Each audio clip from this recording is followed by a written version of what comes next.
And welcome back, everybody, to another episode of Bub and the Bloom, episode 162. We're here on a Tuesday night, but there aren't no Bloom boards, folks, as we're getting you ready for the 2025 TOO Early Meatball Draft Champions Draft Year 3. So we're going to preview that for you, talk some recent news and more. But before we get to that, you can find me on Twitter at BDentric, the podcast at Bubba Bloom Pod, and my co-host, as always, on Twitter at RyanBHQ. Ryan Bloomfield, how we doing, my friend? We're hanging in there. We're piecing this thing together, digging out. Over the weekend we had a moderate flood in the basement here of Bubba Bloom North Studios, and we had a water heater leak. So a lot of the water went into my podcast room. I podcast in the basement right next to the water heater. So a lot of wet carpet pads, trying to dry all that out. Should be good by draft time tomorrow. We had the carpet pad out in the sun today. Got those Oregon Rays, and it's recovering. So I'm doing all right. All things considered, I guess. No electronics, and the Xbox were damaged. So no, the important stuff. The dynasty lives on. That's all that matters. The Huskers can still thrive on a week to week basis. That is good to hear. Hopefully they can get back on the field shortly and get that train rolling and see where things go. But we're going to cover some recent news here and then kind of do a roughly, it's like a kind of all over the board, like a preview for 2025 just for the draft. A ton will change when we actually preview it in a couple months. Like that's the fun part of this draft. Like we're going to look back at what happened early last year, kind of give our predictions on what we think the first round kind of looks like, and so much more. There'll be a lot of fun stuff to talk about there. But before we get to that, Ryan, let's talk about some news and notes. And some big players are hitting the IL at the wrong time of the season here. I'll start with the big blow. Austin Riley of the Atlanta Braves. Just as if the Braves could take more damage to their roster, Austin Riley has a fractured hand. He's out 6 to 8 weeks, which, if you do the quick math, pretty much ends his season, at least fantasy-wise. So Austin Riley's gone. Luke Williams is supposed to get a chance. They might be signing Gio Urshela, it looks like, to fill in at third base. The Braves are trying to piece this together as if they're in a 15-team main event league. So how are you looking at this Austin Riley situation?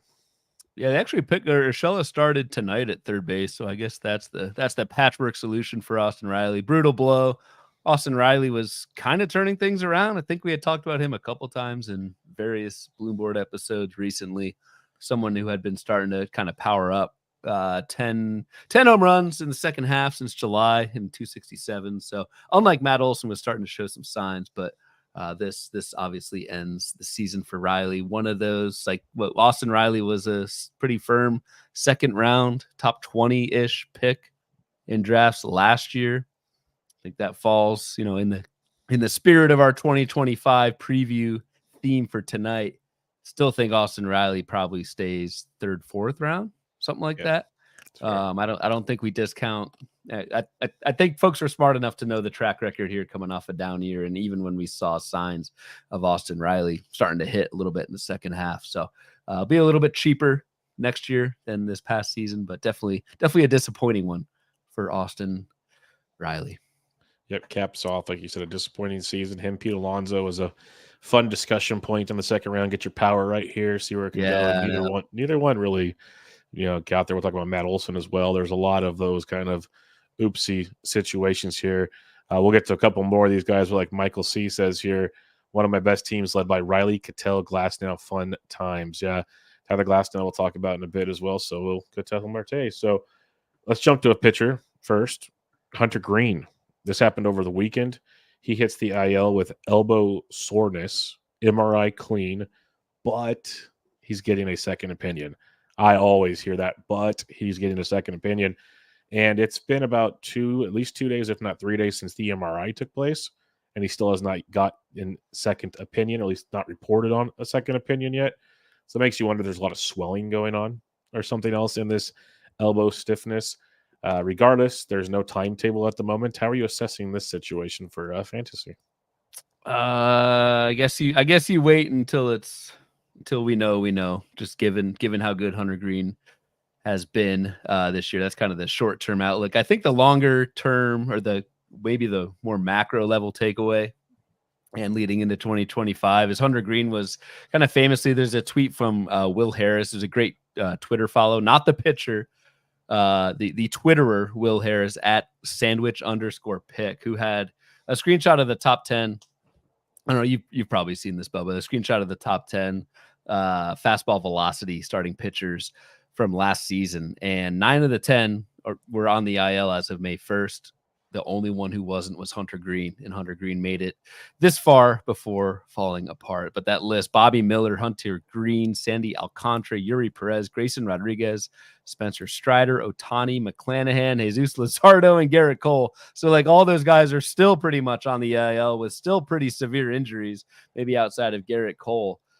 You kind of wonder, does this factor into how you draft starting pitchers next year? How, there is, I think Joe Rico put out a 2025 version of that same list and some interesting names that we'll probably talk about tonight. But it was just interesting that Hunter Greene was kind of this last one who could make it this far into the season, throwing as hard as he does. The human body, I think, does have limits. It does have limits, and it really sucked because I know myself, and I believe it was you as well. We were kind of like, we're not on Hunter Greene because the home road splits are pretty severe. He gets blown up at home, and this year he really kind of honed things in and was pretty darn solid everywhere and putting together an amazing fantasy season for those that took part in bringing Hunter Greene here. And with the Reds out of it, they really don't need to bring him back this year, so that makes things interesting as well. So we'll have to keep an eye on that situation. For now, though, it looks like it's going to be Julian Aguilar is the way I say it. There's no L. It looks like Aguilar, but it's Aguilar was called up to join the rotation. You don't pronounce the L, or there is no L? There is no L. It confuses me because I've always seen Aguilar. I've never seen Aguilar in my life. And I know a lot of Latino, Hispanic people. Maybe he's not Latino, Hispanic, and I apologize, but it just threw me off. But he threw 4 innings, 2 earned runs, 2 strikeouts in his major league debut. But in the minors, 22 starts between AA and AAA this year. He had a 3.79 ERA, but only 95 Ks and 116 in a third inning. So see how that plays out into good old Great American Small Park. James Oss in this chat says, Riley, Yelich, Fairbanks, Joe, and River Ryan all just went down in my biggest money auction league where I'm in a tight battle for first with another guy. Oh, that's rough, dog. That's tough. That's tough. Like, I mean, at least you made it like this far with those guys, but that's brutal. All in the span of like a week or two. You just got I'll keep it PG on the show, but yeah, that's tough. I'm sorry, buddy. No fun there. We will talk about Tyler Glasnow real quick. Glasnow was put on the IL over the weekend. We kind of talked about it during the Fab show last week that they scratched Bobby Miller because they might need a pitcher for the weekend. Little did we know it meant Tyler Glasnow was going to the IL with elbow soreness, and it didn't even get announced till like 30 minutes before the game. It was that kind of like last minute, like, oh, he could probably go, but let's not push it thing is what they're saying. Let's see where that really goes when it's 15 days is up and if Glasnow returns or not. I'm staying optimistic on this one, Ryan, but any thoughts on Glasnow on the IL with Bobby Miller taking a spot? And that's going about as well as planned. Yeah, exactly. And Walker Buehler didn't, or at least so far through the game against the Mariners tonight, hasn't looked that great either. So big blow for the Dodgers if it's a bad one. Most importantly, screw the fantasy outlook, the outlook for the Dodgers. We got a beer bet on the over-under for Tyler Glasnow, my man, of 150 innings, and Tyler Glasnow is at 134. If he stays under, I win. If he goes over, you win. How are you feeling about that? Do you think Glasnow pitches? It would probably be 3 more starts to get to 16 innings. I think we get Glasnow again. So I think I still got this one coming. I'm gonna stand tall on this one and say yes for Team Bubba on this one. You're gonna be buying me a high noon at the bar. It'll be one that I'm glad to buy. I would like to see Glasnow keep pushing and keep going. So we'll see. But obviously an obvious hold for fantasy purposes Glasnow until we get more info, unless it's really bad. Yeah, I'm staying pretty optimistic on this one, but yeah, we shall see. Next up here, Zach Eflin on Tuesday evening, kind of out of nowhere, hits the IL with shoulder inflammation. Eflin's been outstanding since the Orioles traded for him, one of the better trades the Orioles made. But yeah, Eflin's going to be down for at least 15 days, and that brings Cade Povich back up, who I was pretty bummed about because I actually wrote him up in my fab column. Then Sunday morning, he got sent back down to AAA, so I took him out of my fab column, and now he's back up here. So that's fun. But any thoughts on this one? No, I'm just glad the Orioles kind of covered themselves getting that starting rotation depth at the trade deadline and getting Trevor Rogers, bringing him into the whole fold. So they're totally good without Zach Eflin. Kidding. No, you're not. That was I never understood that. I still maybe he'll be good. Maybe Trevor Rogers will be good again next year, but I don't think instantly that Baltimore saw something that Miami didn't, and it's been bad. So Cade Povich is interesting, right? Had a really good last start and then got sent back down. So I mean, admittedly before that, at least in the majors, the control for Cade Povich was admittedly really bad, but this is a prospect with a fair amount of pedigree, and we see this all the time, especially with pitchers. Down again, up again, down again, up again, and at some point it clicks. So Baltimore's going to need Cade Povich. If he pitches well, he's staying in that rotation for the foreseeable future. So wouldn't be surprised to see Cade Povich as one of the top fab ads this coming weekend, depending how he does this week. Yeah, I'll be very intrigued by his start this week, and definitely interested because like Ben and I talked about, and I'll have to go back and look. There's some bad schedules coming up here. So some single start pitchers will be a lot better than some 2-start guys pretty soon. So we'll see how that goes. It's Houston, and then it would be like at the Dodgers, and then either at Colorado or the White Sox for Povich first few starts. The White Sox would be pretty nice. Our buddy Anthony Gialdi says, "What's the end game for every starting pitcher getting hurt?" I mean, is this just how things will be moving forward? It's maddening. Yeah, that's why it's getting to the point where start stocking up on those 7th, 8th inning high leverage dudes and just pray for some ratios, wins, and an occasional or strikeouts, an occasional win right now. That's the way I look at it because it's not good.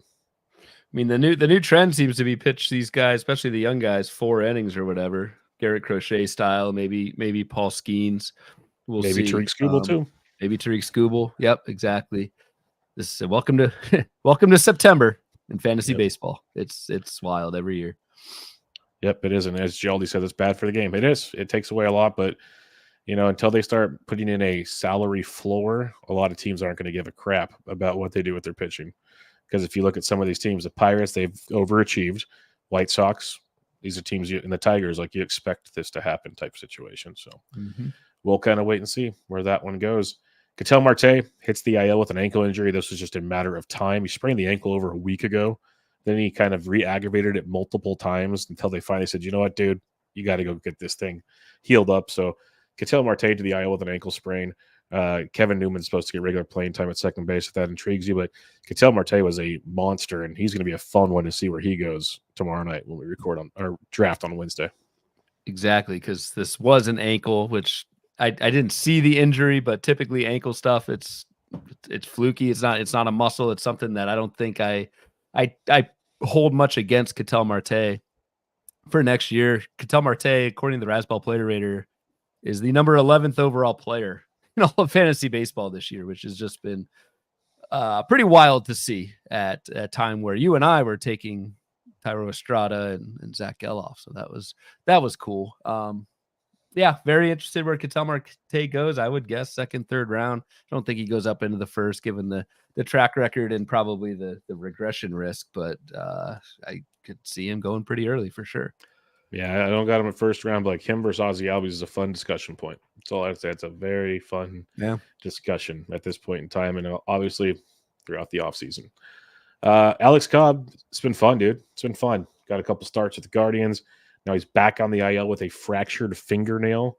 The Guardians are hoping it's just the minimum 15 games, so they just need the nail to heal, that he can get back on the mound. So it's nothing structural. It's literally just a nail. That's the positive of this situation. There's just no immediate timetable. And they called up Anthony Gose, who was a reliever, to fill in there. The artist formerly known as an outfielder, Anthony Gose, same guy. But they don't have a starting pitching plan just yet. Looking at Ryan's face, trying to figure out who Anthony Gose is, looks pretty good. Yeah, I couldn't even follow what you were talking about. Speedster outfielder back in the day. Now he's turned reliever and throws gas. What? So, oh yeah. So They called Half him the up. time, So I just think you're messing with me with these weird facts, but I'll believe you. So yeah, Alex Cobb the IL. We'll be back soon. Though is the best way I can put that. Last but not least here, Tampa Bay Rays, Pete Fairbanks. Now this one out with a lat strain, but reports are saying it could be 2 weeks, but everyone's leaning to season ending. Essentially, is where this is going. Like it's more severe than some are letting on this one. And when it comes to the Rays, there's really no. It's a committee. Like Uceta has been pretty good. You got Manuel Rodriguez, you got Colin Pache, Garrett Clevenger stands a chance back there. A lot of people are saying Edwin Uceta is going to get the first chance at it, but this is the Rays, folks. So if you want to play that game, knock yourself out.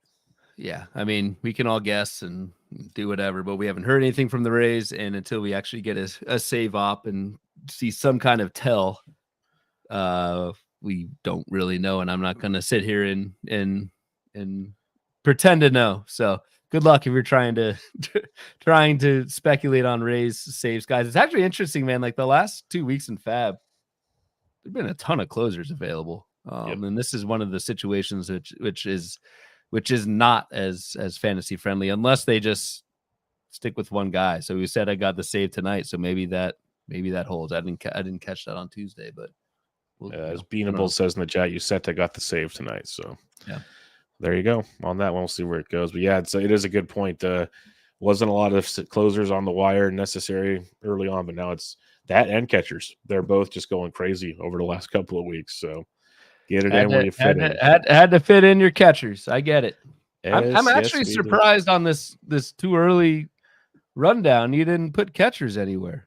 I'm sure we'll get to them, but it's the only draft I have where I have it all hidden. It's the only draft. Everybody else knows where I stand on catchers by the time I start drafting again. So it's a little different. It's not as fun, but pretty sure people can have an idea what who to take and hose me on that one as well. So we'll see.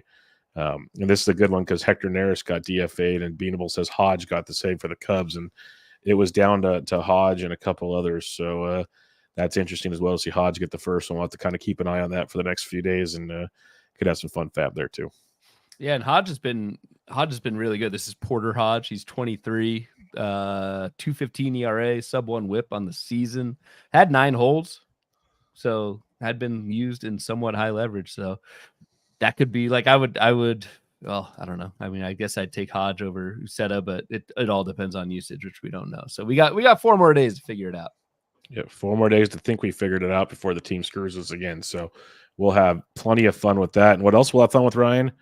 Drafting a 2025 draft on Wednesday night, everybody. So let's have a little fun preview. And will we preview everything properly? Probably not, because this is literally every year you're kind of in the dark, and there's many ways to go about this one. Could you just go free and have fun with it? Some guys legit make projections for this, which is funny because I don't know how you do that, but that's me. So no one should be surprised there. Ryan will have some sort of projections. I know. I got projections right in front of me, my friend. But you have like Steve Weimer will have like a whole thing. Like it's pretty wild what everybody comes up with. But before we get into the formats and the teams and start talking about players and strategy, any initial thoughts on the 2025 TOO Early Meatball DC? I mean, really, my biggest thought is I enjoy the hell out of it every year because, as you know, you've been writing recaps and doing daily podcasts every single night for 5 months now. This is a grind. This is a slog. It's refreshing to be able to sit back. I'm going to get some IPAs at some point tomorrow leading up to the draft. Draft 6 p.m. local.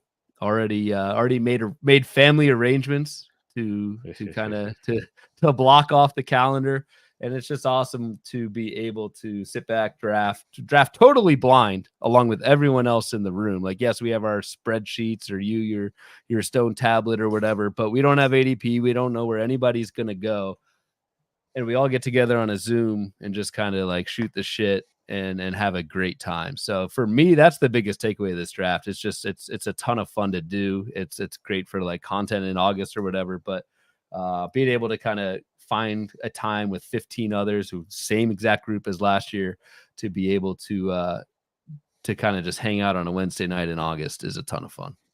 Yep, it's an absolute blast. There's 15 of us in that draft room, just having a blast going through it all and making fun of each other and thinking we reinvented the wheel when we have no clue when all things are said and done. Because some guys, you're lucky if usually we do 7 rounds. We're doing 11 rounds this year. So like I joked about last year, I left after my 7 rounds with Adbert Alzolay as my closer, and my first 2 pitchers were Yuri Perez and Max Scherzer. So, I remember. And I'm 6th in this league right now. So it's a lot of fun to kind of see how all the cookie crumbles, as some might say, in this whole deal. So we'll see. But let's get to the fun parts here. Let me pull up. There it is. They get 15-team league. It's a draft champions format, 50-round draft and hold format on the NFBC. This is a legit league. This is not, let me repeat, this is not a mock draft, if anybody's curious. We'll draft 11 rounds now, and then we'll pick things up in a slow draft a little later on. But the teams here, the individuals, Steve Weimer, Jason DuPont, John Fish, Ryan Bloomfield, James Anderson, myself, Ginny Butler, Dan Kenyon, Michael Mager, Dominic, Big Dom, Bullpen Guru, Zachary Waxman, Rob D. Pietro, Ryan Roof, Jacob Hlusker, and Ryan Venancio. So very fun room. 14 of us have been here since the beginning. Dom took over for some guy named Brian Slack, who I believe won the main event overall last year. So he pieced out on us, but it's a ton of fun. Like we have our group chat and everything else going on. So it's a great way to kick off the season, and we'll recap it all next Tuesday as well. But anything else? Anybody like Weimer's leading the league, but DuPont's got a top 50 team. And I believe last year, Ryan, our league as a whole was like in the top 10 of leagues or something like that. Some weird stat like that. I forget the exact, but it was somewhat high up there, and I don't know, a lot of variance drafting this early. But do you remember who won that league by chance? Yeah, I do. It was you. Congratulations! Oh, thank you. I forgot. Congratulations. Couldn't quite repeat this year, but that's okay. No. You're fighting for a cash spot at least. Yes, I'm fighting.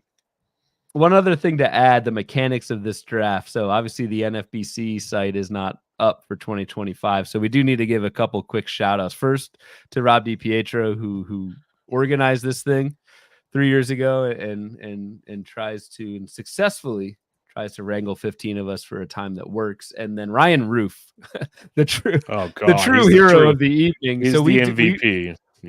We just say our picks via Zoom, and Ryan Roof has this Google sheet with like that mimic an actual draft board with color-coded positions that you would see on the NFBC. I don't know how he does this, but Ryan makes them all manually and somehow has to figure out which 150 players tomorrow night are going to be drafted in the player pool. 165. Sorry for going 11 rounds. So I'm sure he'll miss some, but that is an undertaking in and of itself. So shout out to Ryan Roof, who puts together all these stickers and throws the Google sheet up, which I'm sure everyone listening, you will all be able to see the results of the draft sometime on either late into the night, Wednesday night, or on Thursday. But that creation is Ryan Roof's. Yeah, I'll give Ryan Roof even more credit. Last year in the 7 rounds we did, I think he only missed like 2 players he didn't have a sticker created for. Like that is impressive. It was impressive. Yeah. If it was me doing it, dude, I would. Oh God. Yeah, it'd be a lot of misses, a lot of write-ins. Gialdi's asking if there's a stream. Michael C. No, we all are in a Zoom together, and then I believe Rob kind of chops that up and puts it out on a podcast of his own. And then we'll have a recap. Other shows aren't even in the draft. We'll have a recap of it. It'll be all over talking points for a while because most people don't have much to discuss as the season comes to an end. So it's good content fodder. That's how Rob has done it in the past. Yeah, he's chopped it as a pod. I'm not sure this year. I don't want to speak for him, but that's been the setup. Yeah, for the last couple of years. Yeah, let's just kind of. Because we have the Zoom, videos are on, but we're not focused on staring at a camera and talking to everybody. We're just kind of shooting the shit, like Ryan said, while we're drafting and trying to figure out if a player is alive. And then we laugh because, man, how'd this guy slip 5 rounds? Yeah. Mm-hmm. So it's one of those things. That will happen. All right, let's go to some prep. We talked about the teams. We talked about the format. Let's talk strategy, prep, stuff like that. First off, you made projections. Enlighten me, my friend. I didn't make projections. So what my general plan for this was I took the BATX projections on Fangraphs for hitters, which is Derek Carty's concoction, and what that does is it basically combines the projected skill level for a player, but then also kind of starts to weave in how they've done in 2024. Because for me, that's always the hard part of this draft is how much do I weigh a player's 2024 performance before we have actual projections. So I feel like the BATX does that very well. So what I did, I just took the rest of the season BATX projections and gave everyone the same amount of playing time, because I'm not even going to try and figure out playing time, nor do I have the time to do that at all at this point. So I basically just took Derek's hitter projections, gave everyone equal playing time, and we're gonna kind of use that as a base just to get a list. Just to that's the biggest thing I think when you're drafting blind is just a list of players to at least start from. You can nitpick the actual order or whatever, but have a bank of names that you can pick. And then I basically did the same thing on the pitcher side, added in a couple strikeout minus walk stuff from this year, but took steamer projections and just took them out over a full season. And that's really all I did. It didn't take too long, but I'm guessing that's above and beyond what your prep has been so far. Yeah, what I do when I draft in this league, to the surprise of nobody, by now at least regular listeners to the show, I basically find a player rater, and then I find last year's finishing ADP. I print both of them out, so I have two lists to correlate myself with. And I just basically put stars next to guys I like in the first X amount of rounds. And it's like, see, you were going down a good path until you started talking about writing down stars, and so you print them out, right? I print them out, so then I have both sheets next to me, and then I kind of cross correlate. And by using both, then when I draft, I use just one sheet in the end. But I use both sheets to like the player rater to make sure I don't miss out on the guys that's really good that maybe deserve to go earlier, and then the ADP to also show, hey, these guys were good last year, maybe they had a bad year, value potentially, stuff along those lines. And I kind of cross pollinate in that regard is the best way I guess I can say it. That makes sense. That's what I did last year. Honestly, I took the preseason rank, I took the year-to-date rank, and just kind of averaged them together, and that certainly works. Yeah. So yeah, because I guess the joke behind that was for people that know us by now, there's zero way I'm putting together any sort of like, hey, this is the rest of the season numbers and correlated to this. Yeah, that was never happening. So especially in a once you get to like, and at least this has been my experience, like the first round's easy. We'll talk about the first round tonight. It's like the fifth round, the sixth round, where we have not thought about which players we want to take in the fifth or sixth round or who's going to be available. So it's just nice to have a starting point to look at as you go. Yep, most definitely. All right, so I guess like one strategy point we can talk about for fun is it was a topic last year and it comes up every year, and we always make the joke that as draft season goes on and the main event comes, starting pitching gets pushed up. But, early drafts, starting pitching kind of is more abundant later on. But when you're doing a draft and hold format, again, no fab, you want a good stockpile of starting pitchers. Ask John Fish. This is kind of how it works. And do you take starting pitching early with the volatility of starting pitching that we've already talked about? Are you more inclined to go get an Aaron Nola, Zach Wheeler, even though Wheeler's got problems, maybe a Castillo, different guys like that? They are just durable. How are you approaching, without giving away everything, obviously, how are you approaching the starting pitching landscape? It's freaking impossible because we don't know which pitchers are going to be healthy this time next year. I mean, famously, to go back to Ryan Roof, he took Felix Bautista in like the middle of the second round, which was a fine pick at the time. Bautista was going, and then I think like a week later it was Tommy John. And so like some of these pitchers that we're going to draft in these first 4 or 5 rounds or whatever are making it till opening day. And so it's easy to say, that's the game theory thing here is like, it's easy to say, oh, I'm just going to stock up on hitters and kind of fade pitchers and kind of think like the rest of the league is going to do that. Looking at the first 2 rounds of this draft last year, the only pitchers taken in the first 2 rounds were Strider, Cole in the first round, and those guys didn't make it to opening day. Felix Bautista in the second didn't make it to opening day. And then Gossman barely made it to opening day. Luis Castillo, Emmanuel Clase. That was it. Those were the only pitchers in this league taken. So pitchers will get pushed down in this draft for that reason. I'd like to say my strategy, so to speak. So I have the third pick. I guess we'll talk about that in just a sec. But my impossible strategy is to at least try and draft starting pitchers who I think are durable and have racked up innings in recent years. So your guys like, and I've even bolded them on my sheet, like a George Kirby, a Zach Wheeler, again, even though a little shaky, the innings have been there. Framber Valdez has been there. I took Logan Webb in this league last year for that durability. Corbin Burns, Luis Castillo, again, even though like a down season, has been durable. Those types of guys, Aaron Nola that you mentioned, Bubba, I'm willing to forgive maybe a down year, maybe a drop in skill for someone who, again, I don't know if these guys are going to stay healthy, but have at least been healthy over the last 2-3 full seasons. I just think odds are a little bit better going that way. Could be wrong, probably will be wrong, but that's my general strategy here. Yeah, and it makes a lot of sense because I know like last year I had the number 1 pick, so I went Acuna number 1. Of course, we saw how well that worked out. But then I went 4 bats early, and then I went, like I said, Alzolay and Yuri and Scherzer, not exactly in that order. I think it was Yuri, Scherzer, Alzolay, honestly, to finish things out. But I still have 46 hitting points and 46 pitching points as we're sitting here on Tuesday, August 20th. So the message I'm trying to say here is you can take pitching early. You still want some good pitchers. Like in my mind, Yuri was coming off an amazing year. Scherzer, okay, whatever.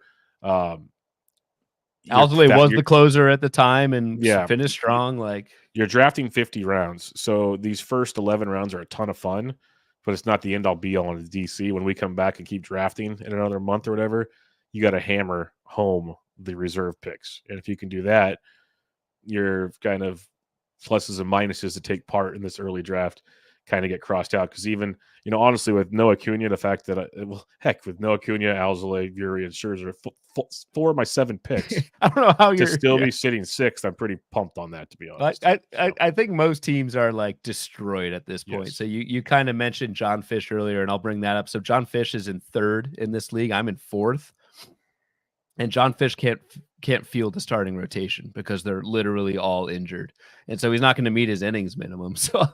So technically I'm in 3rd in the NFBC. If you don't hit 950 innings on the season, you lose all of your points in ERA and WHIP. And so for him, that's going to be brutal. But you're right. I mean, you somewhat waited on pitching last year, Bubba, with Yuri, Scherzer, and Alzolay, and it didn't work out. But other folks went early pitching and didn't work out.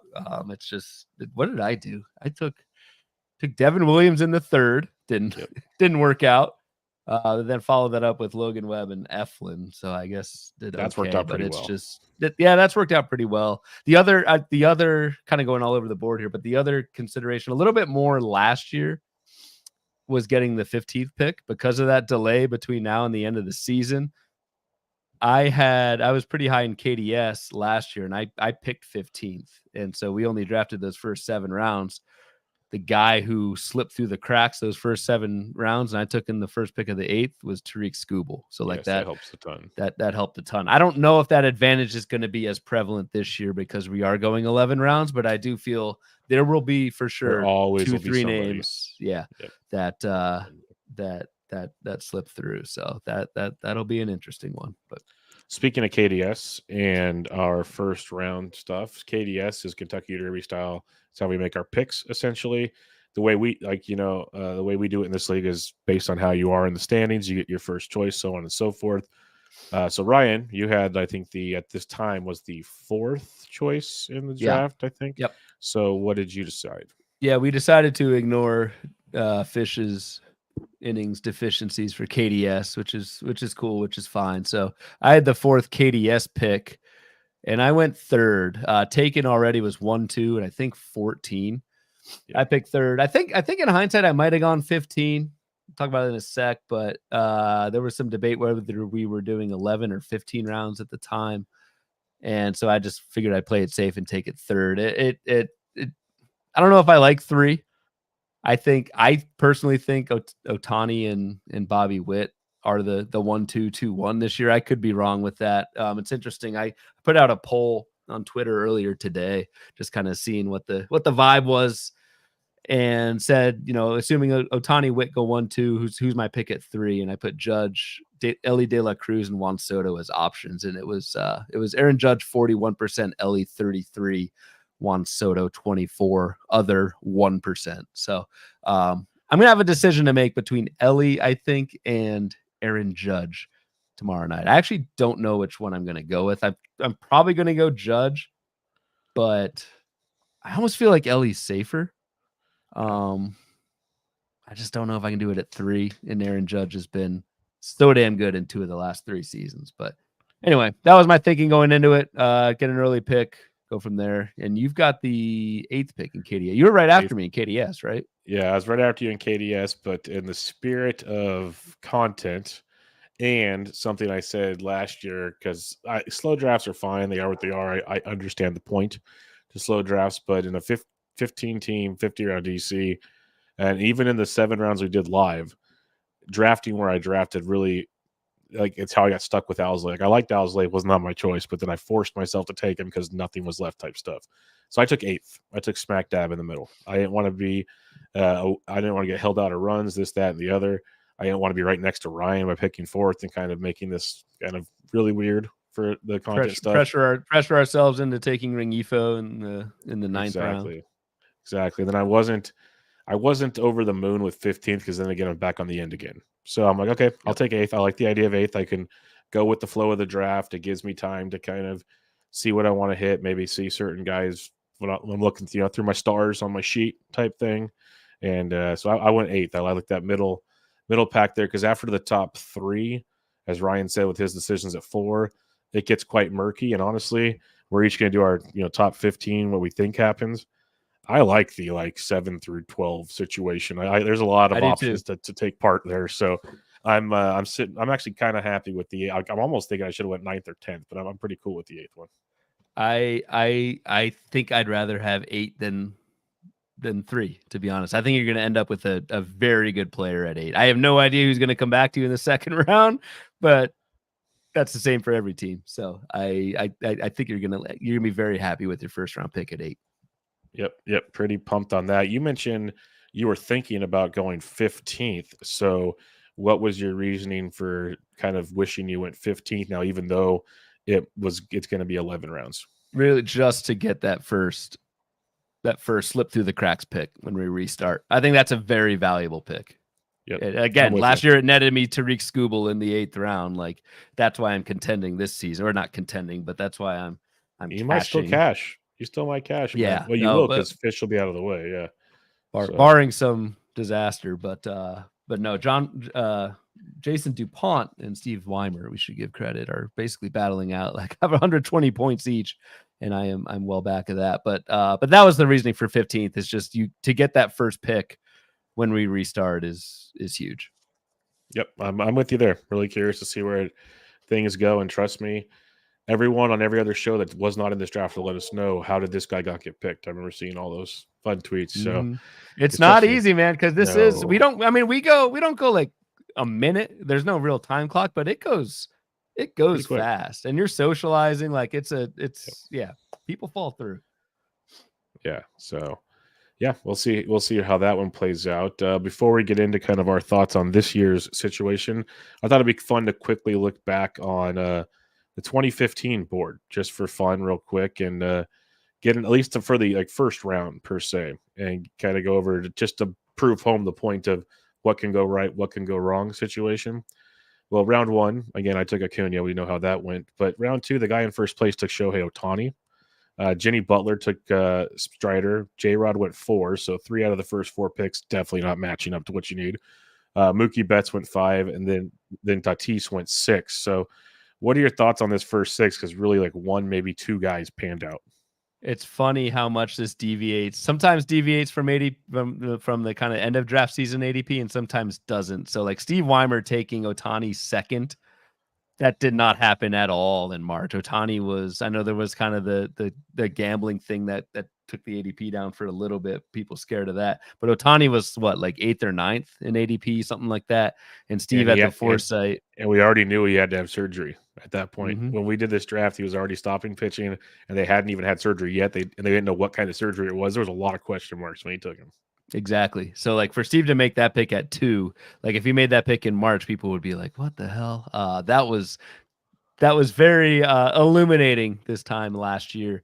Jenny at 3 with Spencer Strider, just a bad break, but that's where Strider's ADP ended up in main event season. So she was right on with that. Same with Julio. He was right there. The only one that I think we quote unquote missed was Bobby Witt. Bobby Witt fell, I guess, to 7th, and Ryan Venancio took Bobby Witt 7th, and he was the one who kind of rose up by the end of draft season. I think was number 2-3 between Witt and Strider. So Witt was the real one, I think, who fell lower than ADP in this time last year.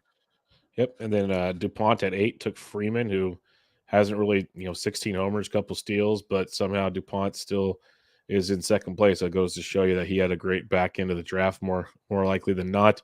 J Ram went 9th. I'm always a fan of J Ram. Kyle Tucker went 10. Corbin Carroll went 11, and he's been a massive disappointment turning it on late, but you got Roof there at 11, Garrett Cole at 12, Jordan at 13, Albies all the way at 14. That says a lot too. And then you had that great turn of Judge and Turner. That's helping, man, your Judge Turner turn, not to mention you got Eflin and Webb, and then you got Scooble to start back up. That's not a bad first 8 picks, my friend. You did gloss over my 3-4 turn of Devin Williams and Cedric Mullins. Who said I'm not a nice guy, Just gonna throw it out there. I mean, but that is the thing with this draft. There are going to be some great values, and there are going to be some straight up awful picks. Cedric Mullins, my pick of Mullins at 46 overall was the highest Mullins was taken all draft season. Just again, you're drafting totally blind, and sometimes your perceptions are way off. So I thought the Cedric Mullins first pick of the 4th round was pretty bad. But that's another thing for me, like not wanting to take Aaron Judge this year. Am I going to take the same guy I picked 15th last year at 3rd? I mean, that shouldn't weigh into my mind, but it should not weigh in at all. But it's just interesting if I end up doing that. But Judge at 15 was awesome for me. You see, Juan Soto went round 3 to James Anderson, 3.4. He did. I vaguely remember that now. Yes, that's right. Juan Soto went in the 3rd round. He fell big time to James. Yep, that's pretty impressive stuff. And again, that's what's fun about these drafts, because you got the risers, you got the fallers, then you got the picks you make after that to make you feel better. So I don't know how much we wanted to dig into this. I just wanted to throw it out there and just give people an idea that a lot's going to go wrong when we do these 11 rounds, but it's a ton of fun and kind of sets gives you an idea at least what you need to do differently maybe in a month or so. The other thing I'll add, and it's not really first round related, but kind of like the underrated unknown of this draft is 2 things, at least for me. A, who the free agents are. I have not researched who the free agents are coming up this season, which matters. And B, position eligibility. Yes. There are always guys who either add eligibility, but it's more the guys that lose eligibility. So, like, for example, Mookie Betts, I think, will lose second base. Yes. Ellie De La Cruz will lose third base. It's those things where, like, you don't know. At least I don't know. I'm not looking up players' position eligibility for 2025 at this point. But those 2 things, the upcoming free agents and the position eligibility, those sneak up to get me every year, because we're so ingrained on thinking this player on this team eligible at these positions all season long. And a lot of that changes next year. Yes, it does. All right, let's have a little fun predicting the first round. And like one way, this is the 15 guys we think are in the first round. We're going to give them how we have them ranked 1 through 15, or I guess how we think they go in the first round, I should say, or maybe not. Ryan's just giving you his top 15. I don't know.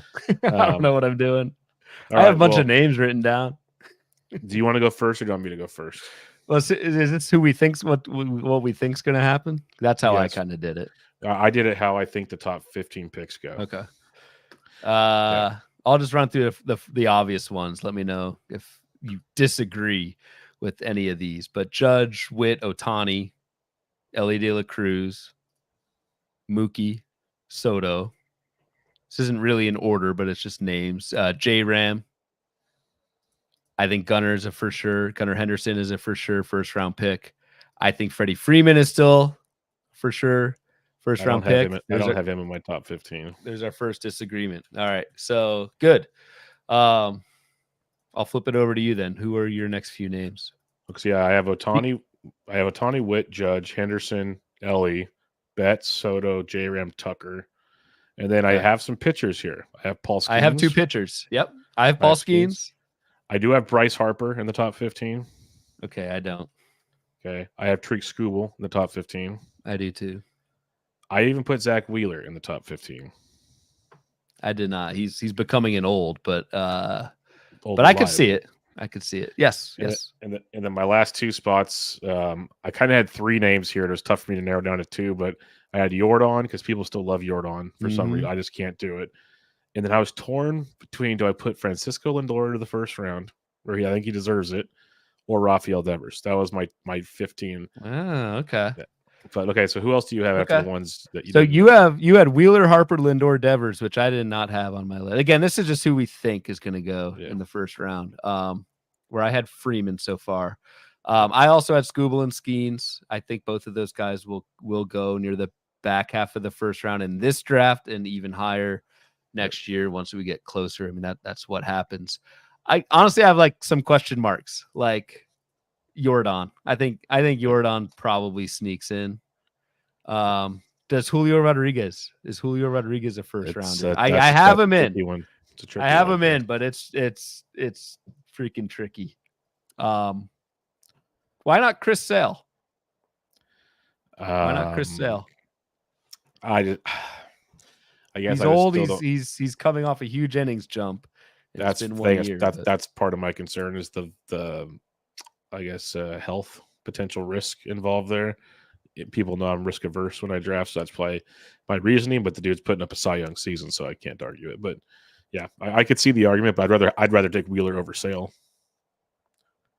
You would take Wheeler over Sale. Yeah, I get it. I get that. More perceived safety there. The last name, again, I have a question mark after this guy because, again, I don't know. Is Jarren Duran a first rounder next year? I'm not there yet. I can see the argument. He's more like that Michael Harris second round type guy to me. But okay. I get it. There's going to be a lot of that discussion too on draft day. He's more that second round guy that if he somehow fell into the third round, I'd be over the moon for type situation. Yeah. Yep. I have one kind of question mark for you. What's your thoughts on, say, you mentioned J-Rod, the other name that's not in the first round. I understand why he's not in the first round, but it just seems kind of funny, as Fernando Tatis Jr. I thought I mentioned him. I have a question mark next to him. I think he's in the mix. If he's healthy, he's still back. But I know it's an if healthy because that's been a problem for a couple of years now. I get it. But I think we can all agree, if healthy, the dude's like 30-30 guy. Yep. So nope, I've got him right in there with Yordan, Tatis, Julio, Jarren Duran, Chris Sale as question marks. Like guys I think might be in the mix. It's interesting, the one guy neither of us have mentioned, and I don't think is even in consideration for the first round, is Corbin Carroll. How far he has fallen, but wouldn't be surprised if he's second, third round, but not in the first. So I think we have like a clear top, given if we meld our two How do lists. you think the top 6 goes? Let's go that way. Why don't we just do top 8? Because you're number 8. Okay.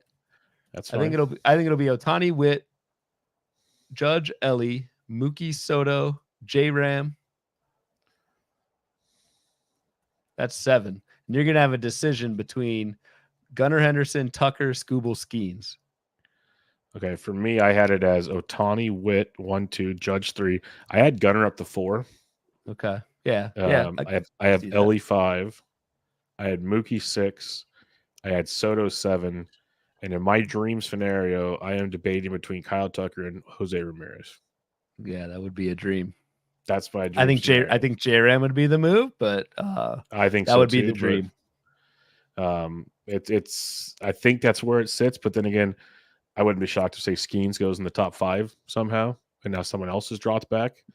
Like, what if it's Soto, J-Ram, Tucker? What if it's Betts, J-Ram, Tucker? Because now we go back to, remember what we talked about before, how shortstop and middle infield all of a sudden recapping results from the ADP, how bad that was. Now you have Betts as a shortstop eligible guy with outfield eligibility. Yeah. In a DC, that's tremendous. Like tremendous stuff to have.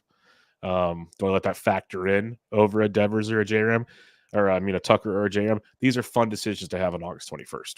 Yeah, I think you're going to be. I think worst case you're ending up with JRM or Kyle Tucker, which is a great. It's interesting. We're on the same page on Kyle Tucker. We actually don't know if his shin will be healed by the time next March comes around, but neither of us are holding. That chance. Exactly. Neither of us are holding that injury against Tucker. And Tucker before the injury was a top 5 player. He's an MVP candidate. Yeah.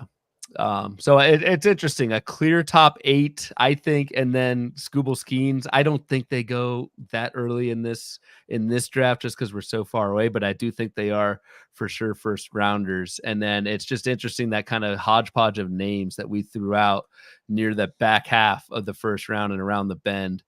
Freddie Freeman, Yordan Alvarez, Tatis, J-Rod, Wheeler, Harper, Lindor, Devers, like that. I think a lot of folks drafting 13, 14, 15 are going to have some pretty sweet, and it always kind of looks that way in my opinion, early in draft season, some pretty sweet pairings, 1-2 pairings on that end of first round, start of second round turn. Yeah, it'll make things really interesting. Like, I say we did wow, I already left out a name. Scott in the chat. When is Acuna going? How could I not do Acuna? That's a fun one as well. He's got to be in the first round, doesn't he? Yeah, he's back into the first round. See, guys fall through the cracks. Yeah, Acuna's a first rounder. I knew I wouldn't be going for him because where I'm drafting, I'm not taking him at 8. But I could see a world, let's just say, where things get interesting with Acuna potentially finding his way into a situation like that. So I'm just trying to spitball it in my head because I'm trying to. I don't know what you just said. Then I feel like I'm a presidential candidate right now trying to talk. But God damn it, Dr. Foucher. I don't think you know what you said in that last sentence either. Yeah, it's just I zigged when I zagged and I zagged when I zigged. It was crazy, guys. Basically saying I was not going to take Acuna at 8, so I wasn't even factoring Acuna into my head, is what I'm going to say. That was a lot more straightforward than your first attempt. You're welcome. Yes, but yeah, he's one that he worries me just because I know he's done it before, but now it's a second knee injury. Does he still run the way he ran before? Like that's my only concern. I think he should, but how do we know at this point in time, to say the least? I'd still take, if I'm at 8, I'd still take J-Ram or Tucker over Acuna personally, but I think Acuna will go in the top 8, to be honest. Yep, I'm with you there. I'm just gonna kind of going through some listener stuff here.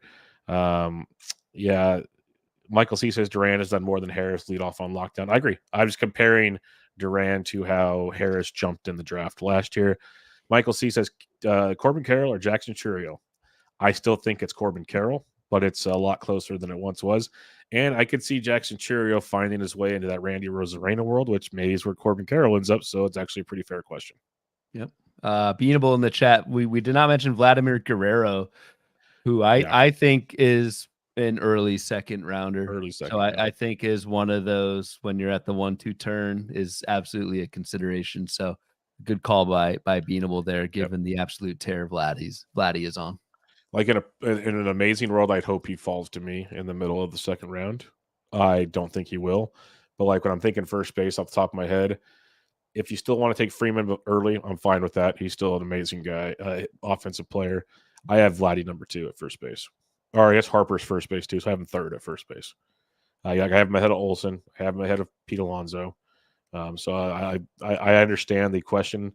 But yeah, I'm with you. Early second, mid-second should be where Vladito takes off. For sure. Uncle Ted throwing out names, but one of the good ones is Ketel Marte, we brought up at the start of the show. I mentioned he was the number 11 fantasy player and just had this kind of fluky injury. Why isn't he considered? For me, it's the risk of regression in the track record, but Ketel Marte will be right there, I think, in the second round as well. It kind of sounds like there's a really good top 20. Yeah, which almost falls into my lap. Yeah, your second round pick And in these drafts, we have no idea what the second round will be, but your second round pick could be either really good or really frustrating if you miss out on all these guys. Yep, it's going to be fun. That's the way I'm looking at it. We're going to have fun, Ryan. Fun stuff there. All right, let's just have some fun rapid firing some things here. And we'll talk about some players that we might be interested in where they go because of these tough questions. Let's start with some of the prospects, the Jacksons. Let's start with Jackson Trio.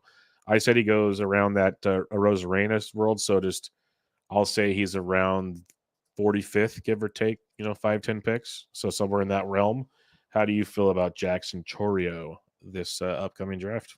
That sounds about right. I think Churio will be like a third rounder, something like that. Just given the maybe third, fourth round, just given the ceiling and given the in-season improvement that we've seen. I want to give a shout out to Randy Haynes on Twitter. He did a little exercise with Rob DiPietro. They did over-unders on a bunch of these guys, and they had Churio at 51 as their over-under, which is kind of similar to what we're saying, like early fourth round for Jackson Churio.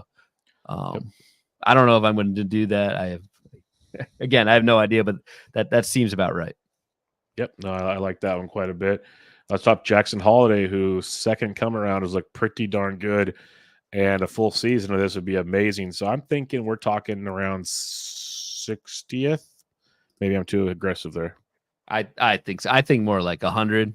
I could be way wrong. I just think we need to see, and I'd say so much depends on these last 5-6 weeks what Jackson Holiday does. I don't think we can put too much stock in what we've seen from Holiday. He's only been back up a week or two. Yeah. So that's not enough for me to put Jackson out. And again, knowing the way I draft, I don't take these guys really that early in draft. So I think Jackson Holiday is more like a top 100 type of guy. We haven't seen, compared to Churio, we have not seen the rebound for nearly as long as we have with Jackson Holiday. All right. What about Wyatt Langford, who he's been better the second go around to me. He's still not lighting the world on fire. So he's around a top 100 pick for me, but I think there's some people that still like him quite a bit. Agreed. I don't think Rob or Randy did Wyatt Langford. I don't see him on this list. I just think it's, I don't know. I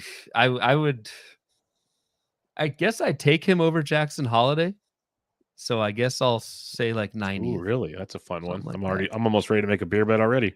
This is exciting. Oh no, we're not doing 20. We're not doing 2025 beer bets, but that's what I want to keep at the back of my mind for a later date and time. That's a fun one right there. What about James Wood, who's been on an absolute tear since quote unquote figuring things out? So would you take James Wood before Langford or Holiday? Yes. At this point, I think James Wood is a top 50 pick for me. Ooh, top 50. Yeah, I'd have him right behind. I'd have him just a little bit behind Jackson Churio. Okay, that order makes sense. Churio, Wood, and then Holiday.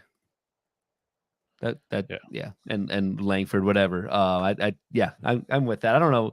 Top 50 is crazy, but that's maybe not crazy because James Wood. Chorio's 45th. You're talking so pick 50 to 60, somewhere in that realm. So somewhere in the back end of round 4.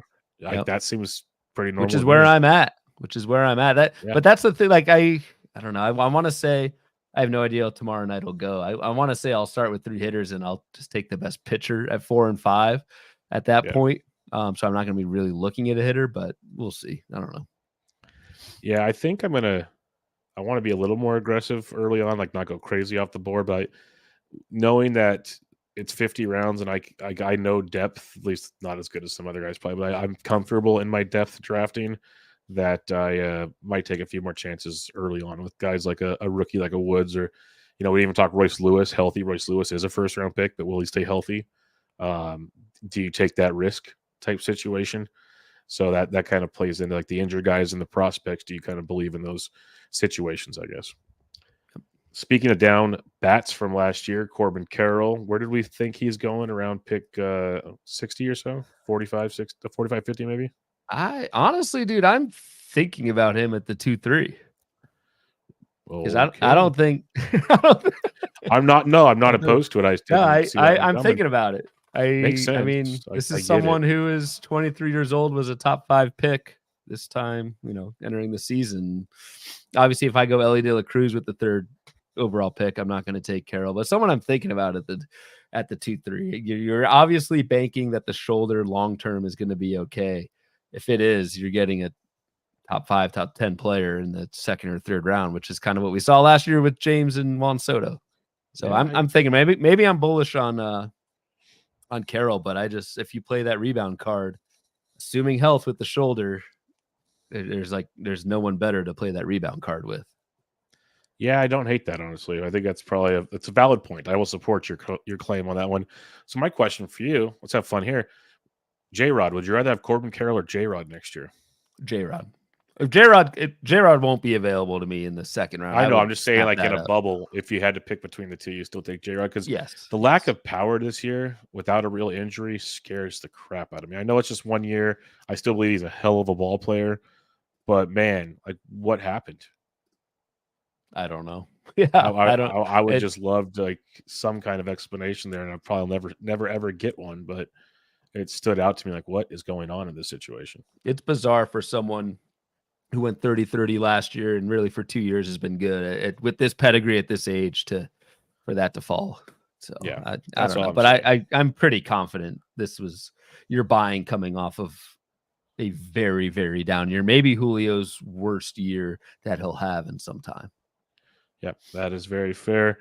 What about Matty Olson? What are we doing here? Because this year was quite the fall from grace. I know.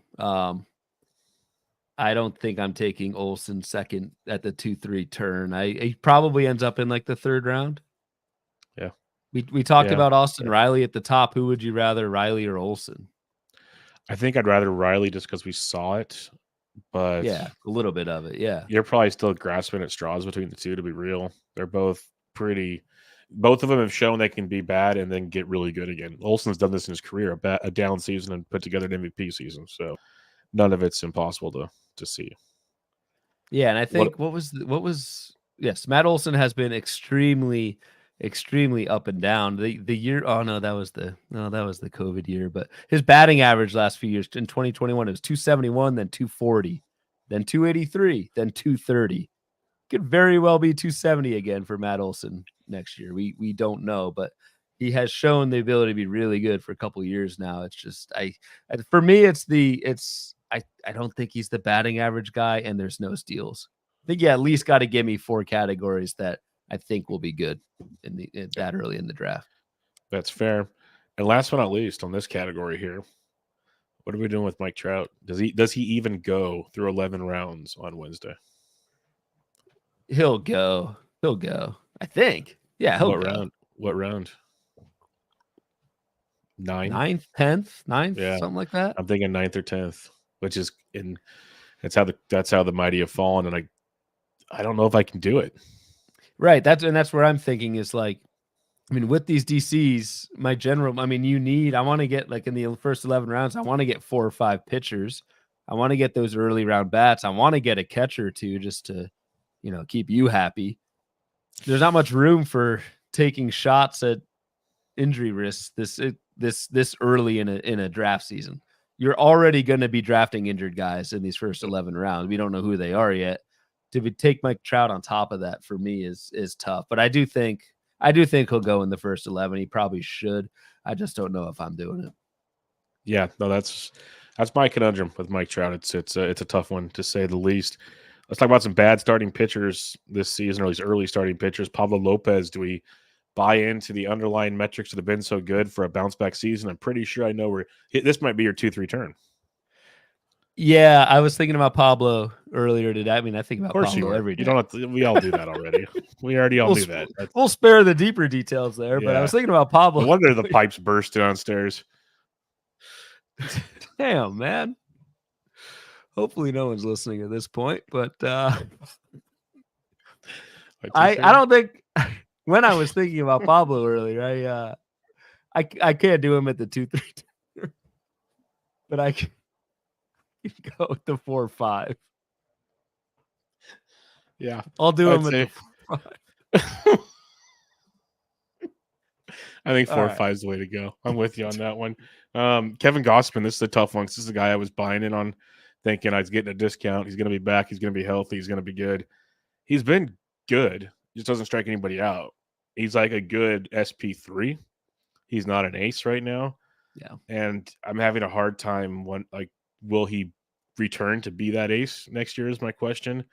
So for Kevin Gossman, he's got to be like a fifth, sixth round pick for me type guy. Like if I drafted like I did last year and picked 4 hitters out the gate, okay, Gossman's my SP1 or SP2. That's probably where I think he goes. Agreed. I think like a 5th, 6th round on Gausman, and I would take Pablo ahead of Gausman for sure. I shouldn't keep taking this conversation back to Pablo Lopez, but I just did. I just think there's some real risk with Gausman that this is like the beginning of the end. As morbid as that sounds, like he's starting to get up there. He depends so much on the splitter, which hinges on the fastball. The velocity was down. He's had shoulder problems recently. For all those reasons, I think Gausman. Like I don't even know if I'd consider him at the 4 or 5 for me. Maybe the 6, 7, but I don't know.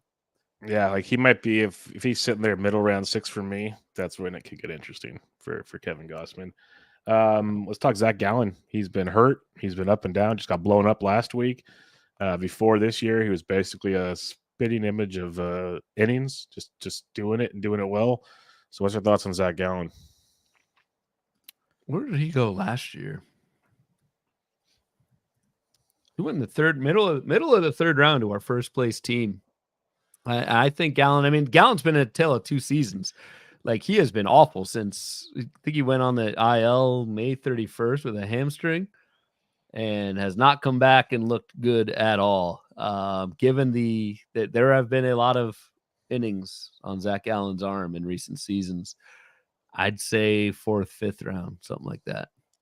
Yeah, I'm kind of with you on that one. To be wary for the SP1 crown. He's ahead of Gausman, but behind Pablo is the way I look at for Zach Gallen.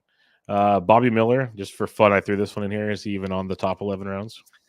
Not someone's going to buy a bounce back. They all will. Maybe. I don't think Bobby Miller goes tomorrow night. I could be wrong. And that's the thing. We don't know how deep. What's that? That's bold. I like it, but I think it's bold. I don't know.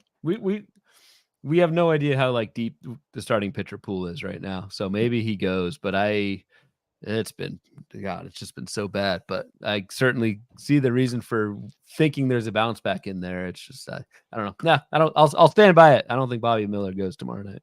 What about Walker Buehler? I don't think so. Yeah, so that's amazing from last season to this season. Both of them outside the top 150. I'd throw a dart at Bobby Miller before I would Walker Buehler for sure, though. Very intriguing. In the chat here, Michael C says, where did it go? Trey Turner. It is Trey Turner in second. Turner or CJ Abrams? That's fun. Yeah, I would think they go very close to each other, and I think they're both 2nd rounders, in my opinion. He answers Tyler Fitzgerald later. Oh God, you did have a good tweet about him earlier today. That was crazy. I don't know who I'd go. It's for me. That's very close. I think I'd go Trey Turner. Or no, I think I'd go CJ Abrams, but kind of flip flop. I may have to make that call at the 2-3 between those guys. Yeah, you had Turner last year at the end of the 1-2, so if he falls to the 2-3, it's got to make you feel like he's not old, is he? He'll be 31. It's young. He's good. He's no CJ Abrams, but age-wise. It will be Trey Turner's age 32 season next year. Only has 14 steals. Like I would go CJ Abrams over Trey Turner right now. I don't know if that stolen base total, which has been at or above 30 pretty much on average these past 3 seasons, now at 14. I don't know how much that bounces back. And I guess he did miss a ton of time with the injury. So that's 14 and 374 plate appearances. So maybe it's not that bad. But for someone where the speed game is his main thing, I'd rather take the 23-year-old than the 32-year-old. The younger player. I'll take CJ Abrams in this one too. And that's crazy to think of this conversation, but here we are in 2025. A couple of more here. Some injured pitchers. Spencer Strider. Where do we think we see him? Because he should be back, I'd imagine, a couple months into the season. Does he get taken on? He's got to be a top 11 round pick, right? Yeah, he'll go. And I trying to 7th round. That's I'm thinking 7th or 8th when guys like as some teams either SP2 or SP3. Somebody will try him as an SP3, and it's a heck of an SP3 if he only misses 2 months or something. Yeah, maybe 7. Well, maybe 7's a little aggressive if he. Yeah, I don't for know some reason I exact keep timeline. thinking it's opening day, but it's not. It's a couple months. You're right. Yeah, because it's usually a year after the injury, so I'm thinking it's at least a month, probably 2 months into the season. Is my guess. He did have the brace, I believe, so that helps. But I don't know. I think Strider goes. I think Strider maybe not 7th. Maybe I'll revise to 9th. What about Yamamoto, who is due back here before the season's over? I know, and that's another one where it's going to be like off-season draft. True off-season drafters will have the ability to see what Yamamoto looks like, or if there's another setback, and then the Yamamoto pick tomorrow night looks terrible. Yeah, exactly. I have no idea where Yamamoto will go. I'll guess 5th or 6th. That's a fun gamble right there, folks. That's a fun gamble. It's a gamble, and again, gambling this early in draft season when you know other guys are going to be hurt, it's not what I'm going to do. I'm going to try and prioritize stability. What about DeGrom? He's going to start here in September. Man, tomorrow night's going to be fun. I'm not even going to answer that question. Tomorrow night's going to be a freaking blast. Yeah. So I was mentioning Scherzer, Luzardo, Sandy, Yuri. So the Marlins. Yu Darvish could be back soon. There's tons of injured guys. Like Michael C says, what about Glasnow? Well, I think Glasnow's back this year, so I wouldn't get too concerned there. But there's a lot of them. One you could take in like the 3rd round tomorrow night because we don't know what the elbow is right now, and looks like he could be a 1st-round pitcher if he comes back healthy and finishes the season strong, looks good in the postseason. So Glasnow is definitely one of those, like, while we're drafting, while there's injury concerns, like at that second, man, yeah, boom or bust. Yep, boom or bust is correct. But should be a fun one. That was a little bit of our preview. Hopefully it helped out and people had some fun with that. But before we do listener questions, any final thoughts before we draft tomorrow evening, 2025, Too Early DC? I guess the only thing we didn't really talk about outside of catchers, of course, but we'll give you that, is closers. Closers tend to go super early in this just because people want to get a guy. It's even harder to do in August. So that's something you got to figure out too. You're going to take a closer in the top 5 rounds because that's probably where you're going to have to go to take a closer in this psychotic league we're joining. But outside of that, I don't have much. Yep. It's going to be a fun one.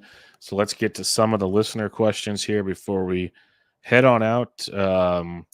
Our buddy MS at SMMS79, will there be a stream? The Gens want to know. I don't think so. My friend. We got our boy BP at futures_bet. I have a very cheap Royce Lewis in a 15-team keeper league. Let's pray that he plays to 135 to 140 games. What's the outlook? On who? Sorry. Royce Lewis. If he plays, Lewis. He's got. We didn't even bring him up. I mentioned him briefly when we were talking about something. Yeah. I said if he's healthy, he's an easy first round pick. Well, yeah, but that's a big if. But so the question here is Royce Lewis in a 14-team keeper league. So let's pray he plays 135 to 140 games. What's the outlook? Thank you. If he plays 140 games, the outlook is fantastic. And I think if we're top 5, definitely, definitely top 10, bordering top 5, Royce Lewis is that good. We probably should have looped Royce Lewis into that like top 20, top 25 group that we were talking about earlier. It's not a pick either one of us is going to make. I'll speak for you, but I think Royce Lewis will be a consideration there. Yeah, we'll see. Speak for yourself.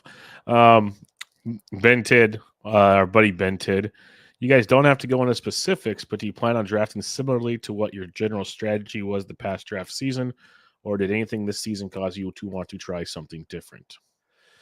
No, not really. I think generally my strategy is as we get closer to opening day, I'll push starting pitchers up, which is nothing. I mean, this is nothing groundbreaking, and kind of focus on, as we're further away from opening day, focus on health, try to mitigate risk as much as possible because we know it's going to come. So I'm already risk averse drafter to begin with. even more so than what we'll see with my picks, I think, tomorrow night. Unless I have too many hazies and then just screw it, throw it out the window. Now we're talking. Pablo Lopez first overall. Michael Cicchini says, let's go. I'm envious. Pretty distinct 1 through 3, in my opinion. From 4 through 9 could slot in a number of ways. So would you take Gunner, who's clearly not even in his prime yet, or J-Ram, who we know will do all the roto things? I think turned my opinion on Gunner. I have him 4th in this. I would go Gunner, but J-Ram is pretty much as safe as it comes. Yeah, I would go. God, I'd probably go Gunner. It's close. Gunner's number 6 overall this year. Yeah. J-Ram's 4th. I was about to say it's and which player rater are you using? Rasball. Yeah, I did Rasball 15 team standard. Yeah, it's say we're on the same one, then 4th and 6th. That's pretty wild. Pretty wild to see Soto 5. Marcelo Zuna 7th, never even discussed on the show. So never even discussed him. He would go 3rd, 4th, something like that. Yeah. 3rd, 4th, easily. We probably should have written all this down, but no. What's the fun in having accountability? People will tell us when we're right and wrong. That's right. We're all good there. Michael in the chat. This is one so when I mentioned pitchers who I feel like I can trust at the top of the show. Michael mentions Logan Gilbert, who leads majors in WHIP with 0.88. It's funny. I think of Logan Gilbert as a super stable guy. The innings have absolutely been there. I'll go back to that top 10 fastball velocity leaderboard where all 10 are on the IL. Logan Gilbert throws the ball damn hard. And I think that knocks him down a little bit for me. Even though the innings have been there, I don't know how long that body can take that. Hope I'm wrong. I hope you're wrong too, but I totally understand where you're coming from because let's just be honest, the evidence has spoken for itself in this one. Yeah. And it's hard to deny after this. Not like it's been one or two guys. It's literally, like you said, Will's list, all of them. All of them. And I think all of them outside of Garrett Cole are still pitching. Out. Yeah. And Will Harris, I'm pretty sure, posted that first list way back when there's one or two guys hurt and everyone was drooling over velocity. He tweeted that out then, and he just updates it with new crossed out names every time one hits the skids. So it was kind of it wasn't like this was just put out like on the last set of injuries. It's been an ongoing theme all season. So okay, and so just to follow up on, I found Joe Arico's tweet that and he says maybe somewhat in jest, but maybe not. He says, I guess this is the 2025 starting pitcher fade list at this point. It's that same top 10 of fastball velocity, except it's this year. It's Paul Skeens, Jose Soriano, Hunter Greene, Jared Jones, Garrett Crochet, Dylan Cease, Tariq Skubal, Luis Heel, Logan Gilbert, and Tyler Glasnow. So Glasnow's already banged up. Jones is already banged up. I think Eel was hurt for a second. That's going to be fun. Mm-hmm. So I don't know. It's hard to fade the best pitchers because they throw so damn hard, and fastball velocity is not the only thing that contributes to injury. I don't want to kind of throw that out there, but the 10 for 10 this past year, I mean, that's pretty compelling. You know, the real discussion point we forgot to mention, the A's will be in Sacramento, so Brent Rooker is now a certified second-round pick. No, He'll go tomorrow. He'll go. He'll be like a 4th or 5th round pick. I'm like, what's the difference between him and Ozuna, really? Besides maybe a little batting average. Like, they're pretty much the same player to me. Track record. Ozuna's been good for a while. Yeah. Rooker, it's a 1-year thing. Nah, it's a 2-year thing now. He's an all-star. I'll give him 2 years. Now he goes to the best hitting ballpark in baseball. So it's going to be fun. Yep. Yeah. Seeing which A's, well, jeez. I don't know how many A's will go tomorrow night. No. It might just be Rooker. Mason Miller, of course, but yeah, Miller will go and Rooker probably it, but you never know. Someone might get feisty with a Lawrence Butler or a JJ Bleday when they probably shouldn't, but you never know. You never know. We're on 11 rounds. A lot of us going in pretty blind, especially as the draft goes on. So it'll be a ton of fun, but Ryan, we'll wrap it up there. Again, I'll ask you one last time, any final thoughts? No, I'm done. I need to dry out my carpet, finish that out, and we'll be ready for draft night tomorrow night. Sounds like a blast. Make sure y'all follow Ryan on Twitter at RyanBHQ, the podcast at Bubba Bloom Pod. I'm at BD Intric. We'll be back with you guys Thursday for your Week 23 Fab preview. And next Tuesday, we'll recap this draft on the show. But for now, this was Bubba and the Bloom, episode 162. Catch y'all next time.